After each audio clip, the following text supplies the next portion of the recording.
time, what a time for a black man to be alive. Living in the struggle while trying to keep our composure. Killing each other while trying to look for that exposure. We all just want to make it, we should do it as a team. Build each other up and they can't even say a thing. Me and all my brothers just stuck together like glue. It's us against the world and you know what we finna do. Woo! Pop a bottle, we in here for celebration. We just wanna be the leaders that's pushing the generation. Take a seat and find your zone for the topic of conversation. Find a way for a positive revelation. Now this really ain't the time to be thinking about yourself, cause we just a bunch of hustlers that's trying to give out some help. We turn the cubs into lions inside of the den. Come and join the brotherhood if you really just wanna win. Hey. This your boy Daniel Lyons Evans, and you are inside the den. This is a live, unrehearsed, unscripted show, and as always, I have my co-host with me, Mini-Me, who's been rocking with us for about half the season. Wanted to give him a little quick shout out.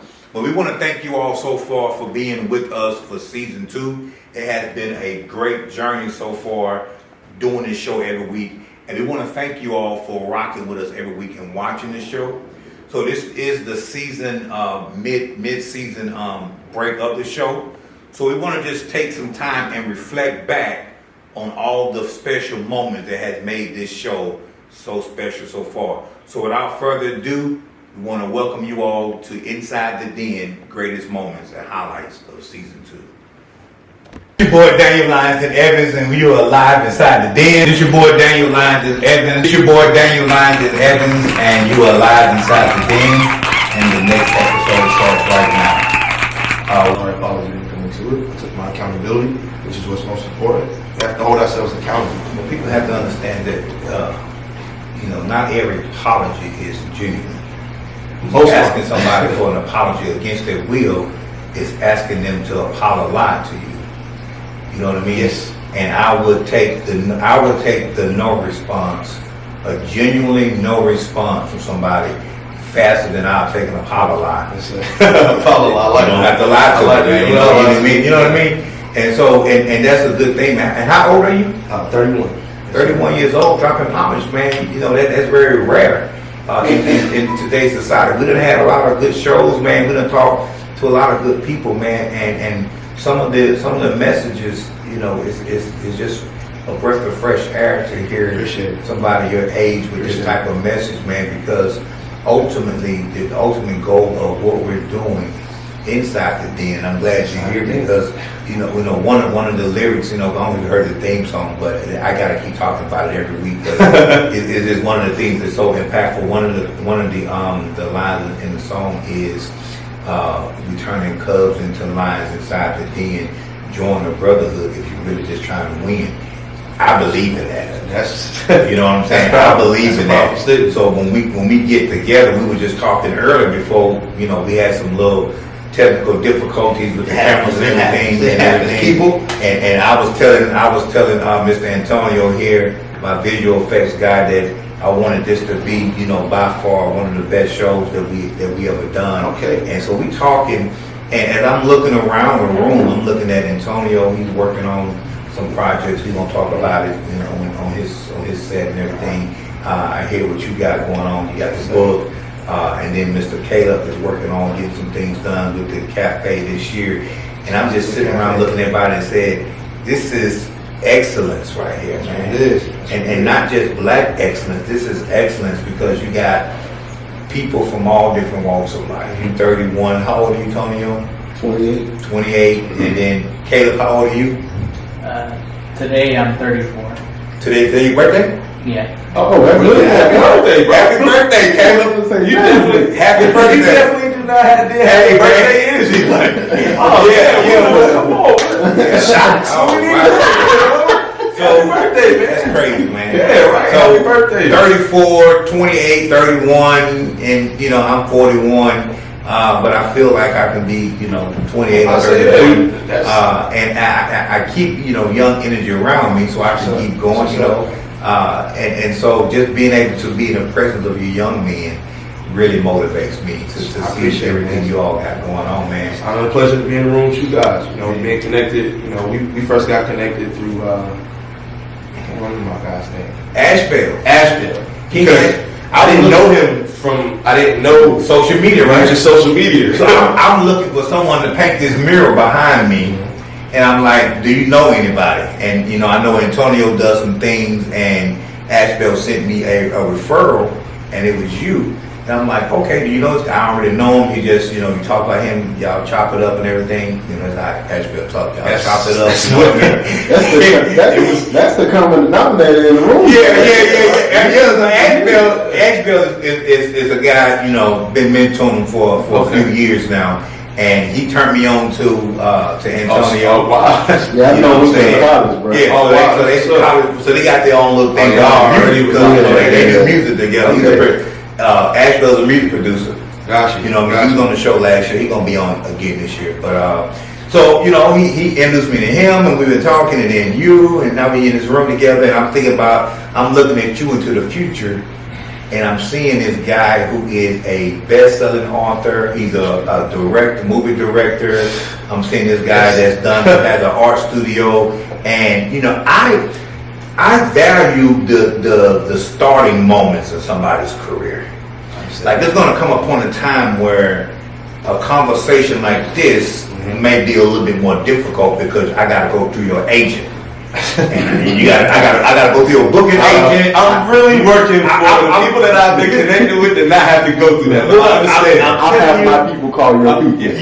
You know, you might not want to get that big, but that comes with the territory. Yes, sir. So when I see these rappers on stage and these big people on stage, and they got their entourage around them, and they give their shots out to my homeboy, this and that. I'm like, it has to have a moment where they flash back to that couch. Oh no, when they was like starving, eating pizza, you know what I'm saying? Like sitting in their car, man, not having a whole lot, and they say, I remember when I was there. And started from the bottom, now we're here. So I value those moments because one of them gonna be able to say, I knew Lord Fly when he was just a fly on the wall.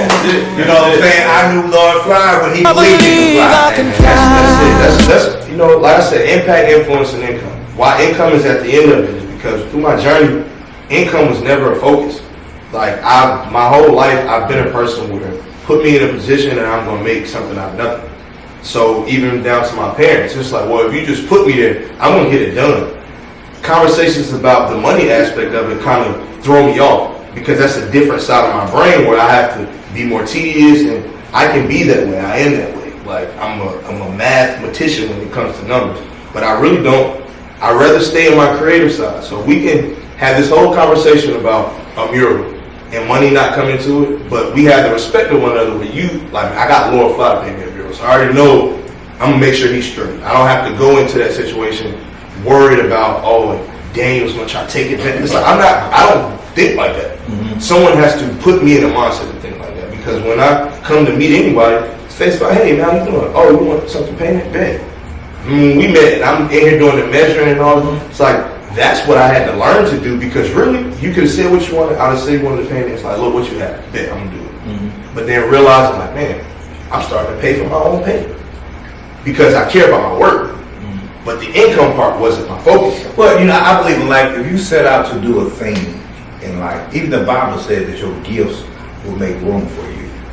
So you don't have to have money as the object or the topic. Yes. If you set out to do a good job, then the grind has to pay you back. That's you know what I'm saying? So even with Tonio here, you know, we get into some things that you rock with me, and I guarantee you that this is going to be an opportunity, you know, because he's just coming on board season 2.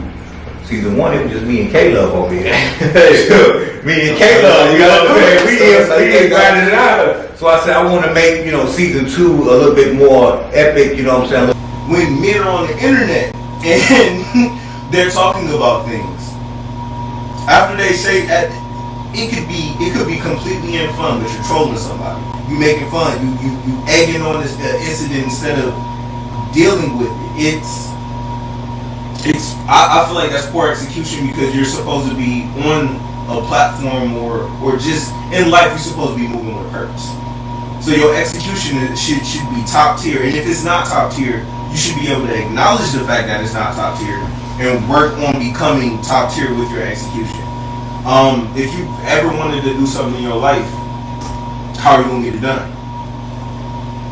unless you execute it. That's the only way. That's the only way something will ever be achieved in your life. And what I realized the problem with me was I would say, well, I want to do this, I want to do that, I want to do this, I want to do that, I want to do this, but I never did proper execution. I never took the time for each and everything that I wanted to do. I never actually sat down and studied what I wanted to do. I've always felt that since I've been pretty, you know what I'm saying, pretty competent, pretty talented in anything that I do, I might as well just jump right in. And because of that, I've had horrible execution and ended up 3 steps further back than when I started. So, I mean, what are your thoughts on execution? I mean, this guy here, just so y'all know, was a Marine. And once you're a Marine, always a Marine. So we have that bond as a Marine. What are your thoughts on the topic, brother? Pretty much like what you're saying. I'm sitting here thinking about it, and I know I came to the point myself when it comes to execution. I started thinking to myself, I actually speak loud in words. I stopped even speaking on things I'm going to do, and I'll just sit down with myself. I keep a board in my room. Every month or so, I'll go through, I write new plans and new little small, like little steps to go towards. Keep to myself, working on my own. And pretty much that's how I work on my execution and like make sure I get done. So, like I said, like a lot of guys now, they're just talking, saying things and not even getting things done. And like I said, that was me. How did the military help, make you more a man of your word than not? Pretty much military, you gotta be pretty much spot on. Like whatever you're saying it's gotta be there. I mean, it's embedded in us as a Marine, so. And I remember, man, when I was in the Marine Corps and just doing certain things, man. Sometimes in your mind, you kind of think that you can do more than what you can actually do. And I look at it in my physical ability. If I can physically do it, then I'll agree to it. But if it's something I can't physically do, then I won't agree to it. And then at that point, you always have to deal with the unknown and the unexpected. If I tell you I'm going to do something on the first, guaranteed, no problem, I can only be accountable for what I can control. When it comes to the uncontrollables, you can still hold me to my word, but understand that something happened that was out of my control.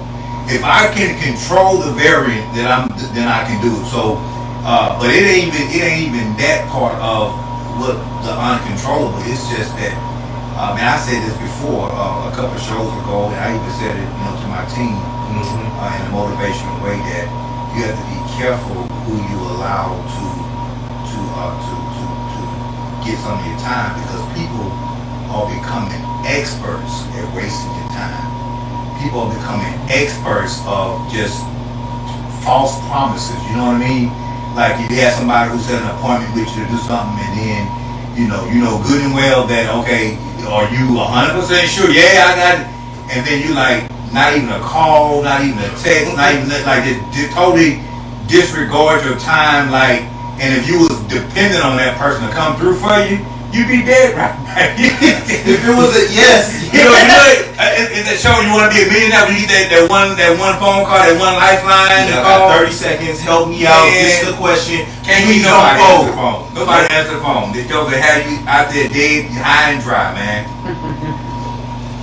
And so just that lack of execution, man, it really brings about just a whole variant of who you are as a man. Like if you didn't have a credit report, you didn't have a credit score, because he worked with me, in my credit business, right? Before they had a credit score, your credit was your word, right? Yeah. This joker said he gonna pay me back on the first, and he ain't pay me on the first. His credit shot with me. I can't believe nothing he said. You know what I mean? It's logical though. 1 + 1 is 2. And Yeah. people judge you based off your credit report, because your credit report says whether or not you keep your word or not.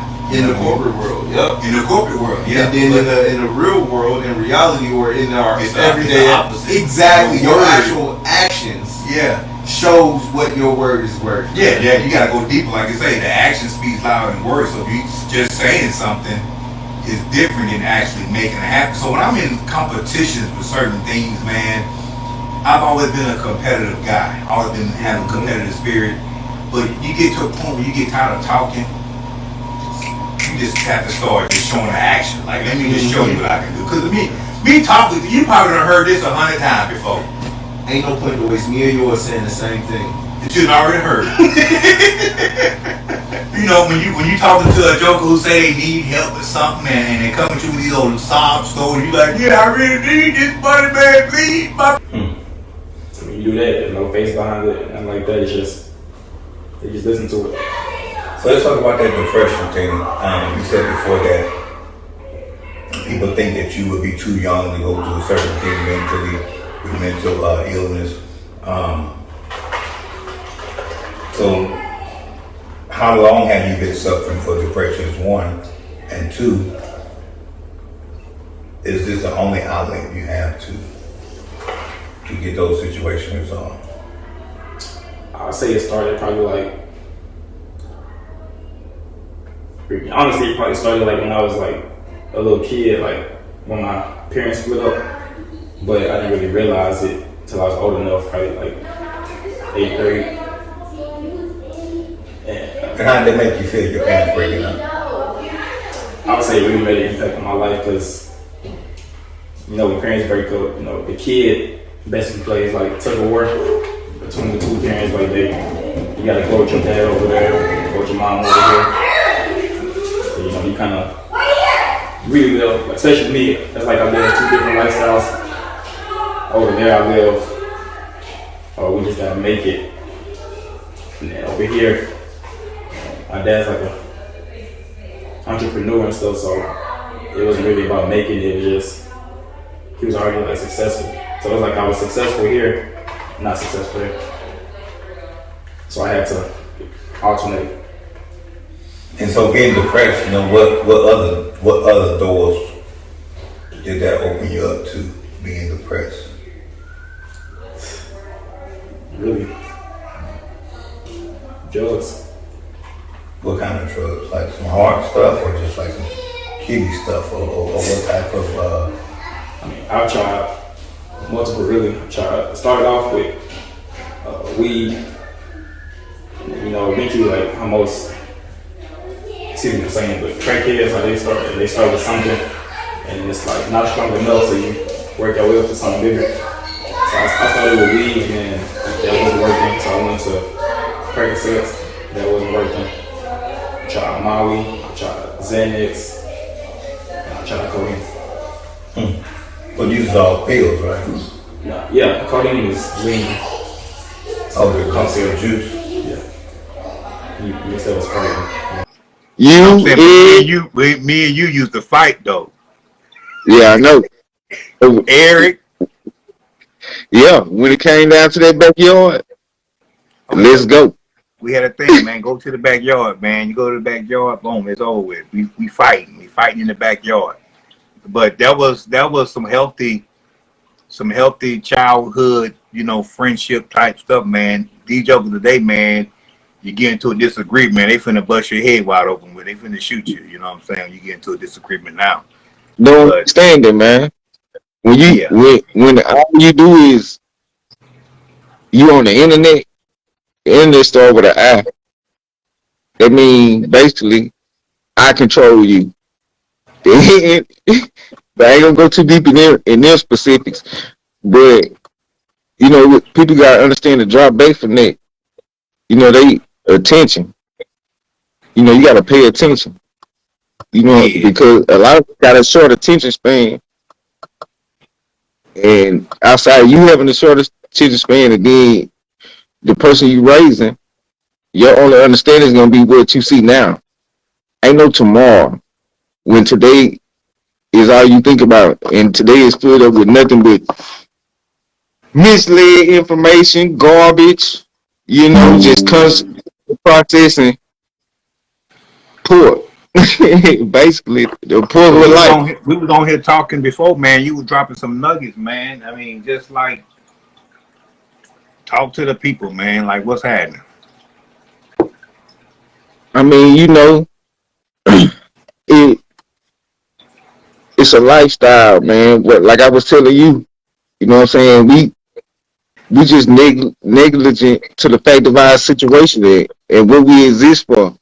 You know what I'm saying? And really what our sole purpose is in life. You know what I'm saying? That's loving and helping and healing each other. You know what I'm saying? Encouraging. It's better to be encouraged than corrected. You know what I'm saying? Hold on. Say that one more time. It's better to be encouraged than corrected. You know what I'm saying? Encouraged and corrected. And you said something that I posted on Facebook, said that it's hard. Hold on, let me go to that post.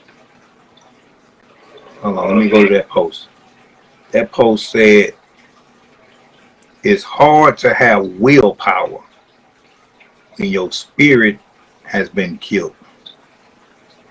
I got my pastor Bishop Robert Darden Owen Sr. What's up, brother? How you doing? I got Mr. Robbie Smith on here watching. Hey, so hey man, you got you know people on here, man. If you camera shy, you know what I'm saying? No, you might want to get your this just ain't something I ain't never did. Like I can't. Like I'm not a shy person, so it wouldn't carry over to something like this. And I might be a little off because I'm trying to catch on. But as far as like, you know, camera don't stop nothing. Yeah. And a lot of people don't know. Like I say, well, I'm inside the den. This is my den. I can have these conversations with my guys, you know what I'm saying, inside the den. But a lot of people, I was talking to my boy earlier, man, and I told him that, you know, he knew me before, you know, the Lion's Pride and all that kind of stuff. One of the most important times in my life, one of the most pivotal times in my life was the time I spent in federal prison. And I told him that that was the one time that catapulted where I am right now. I wouldn't change that, brother, because that made me who I am right now.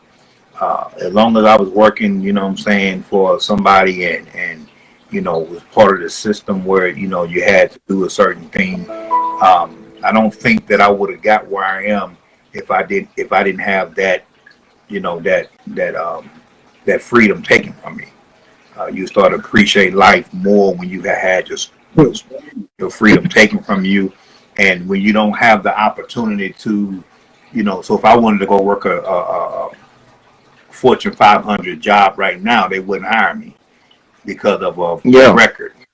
And because all the gun violations and all that. And then what's so crazy about school nowadays too is, why are you making something simple easy? I mean hard. The math. Yeah, that new math is ridiculous. They reverse it. Why are you doing all that? Why would you do math? Well, we do it from, you know, right to left. But why would you do math from left to right? Yeah. They even got it on Facebook. They got Philippines, they got America, and they got some other country. The Philippines still do it like our old way of doing it. If you doing 20 plus 20, they doing 0, 4. We got it. They showed them. That Philippine, he did it so quick. The American was still on like step 2. This joker done.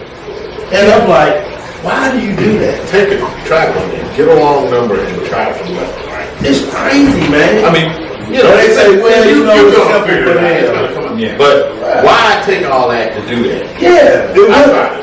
Why are you trying to fix something that won't break? Yeah.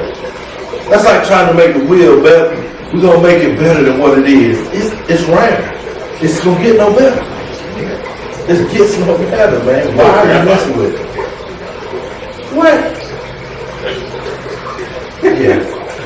So final thoughts. What are your 2022 predictions? What are your 2022 goals?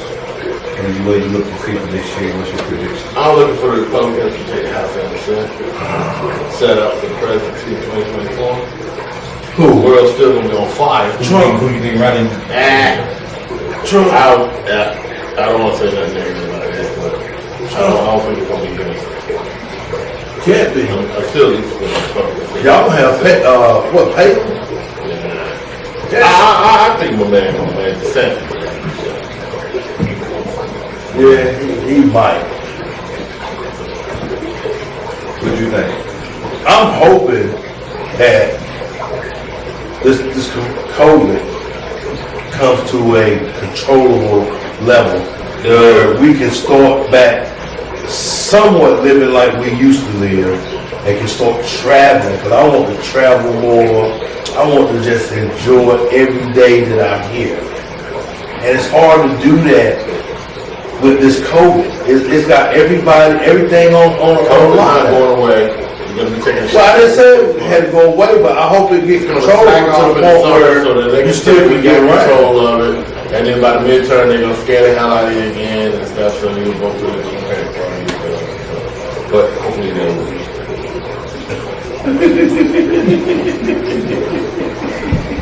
Well, I mean, you know, wisdom speaks here.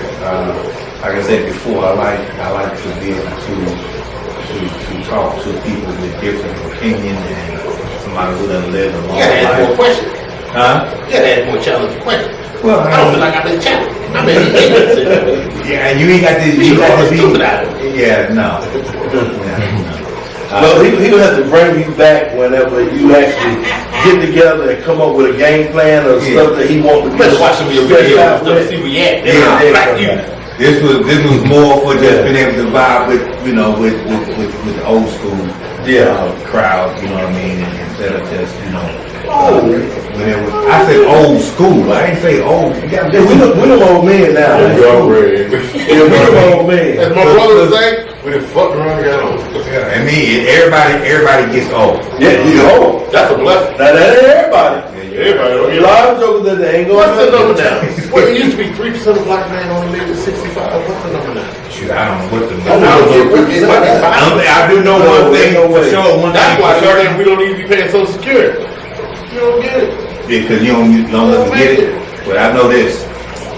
And I'm Indian. And it's going to keep doing the same thing, Oh, where the cost of living is going to continue going up, but the chance of living is going down. Yeah. So that's where we are. Like I tell everybody in my age group, we done seen more days than we gonna see. Yeah, that's one of the things. Yeah. So I mean, you know, we talk about legacy. So when you get done with your legacy, what you want your legacy to look like? You want to be, you know, you want to have that legacy live behind, where you can actually, you know, create millionaires and better get your own. the next. Marvel or It's Marvel. It's Marvel. See, I don't know nothing about all that. Yeah. DC, Yeah. Marvel, and all that. So you got the Bruce Banner talking to you, and it's always a warning sign before the Hulk comes. Mm-hmm. He gives you that warning, hey, I'm about to turn into the Hulk. And you just got to know, but then you also got to know who you are, and you got to let certain people know. If you have somebody that's your armor bearer, or you have somebody that's your right-hand man, that person needs to know Oh shoot. that trigger. Yeah. You know what I'm saying? Because The Hulk gets triggered as well. Yeah, He he'll tell you. he doesn't always necessarily warn you either. Because there's certain situations that'll come up That, I where mean, yeah. it's kind of instant, where you're reacting by instinct. Like for example, there's a scene where Bruce Banner tries to shoot himself, and the second he shoots himself, Turn to the he Hulk. turns into the Hulk, because the Hulk in his mind, I'm not gonna die. I mean, instead of changing who you are as a person or as a man, evolve into something better. The right guys or the right female in uniform. So it's always good to have you, brother. Thank you all for joining us as we look back on some of the best moments of this season. We have more show to come for the second half. We want to thank you all for joining us every week at the same time on Inside the Den on YouTube, Inside the Den on Twitch, Inside the Den on Instagram, and Inside the Den on Facebook. As always, this is your boy Daniel Lyons Evans, and we'll see you all soon. Peace.